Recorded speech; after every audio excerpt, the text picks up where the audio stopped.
Ouais, le Festival olympique de la jeunesse hein, qui s'enchaîne vraiment et plusieurs athlètes ont fait le choix de la raison en n'enchaînant pas avec ces championnats de France et je pense que la direction technique nationale est heureuse de ses choix pour pas griller les athlètes non plus. Exactement, là, par la marcheuse Léna Auvray qui a eu une médaille de bronze à la marche et donc qui sera aussi au foie, je pense, mais ne sera pas ici au championnat de France, ce qui est une bonne chose.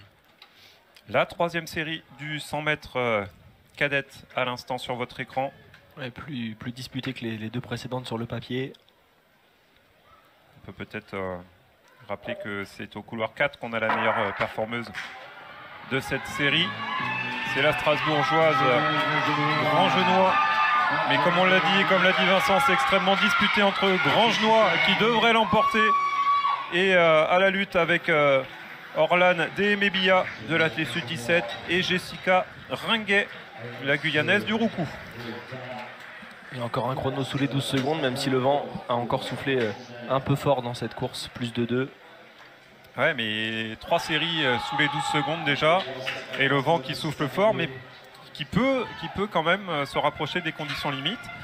Ça promet parce qu'il y a des beaux clients qui vont arriver sur la piste dans pas longtemps. Hein.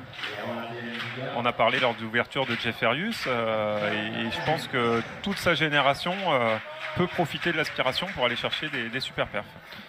Et là encore, je suis satisfait parce que Genaël gagne sa série et va aussi être de l'équipe de France pour le FOJ. Donc deux athlètes, une athlète qui sera là donc dans 15 jours, une dizaine de jours on va dire, et donc qui se comporte brillamment, qui confirme qu'on a bien fait de la choisir pour cette compétition.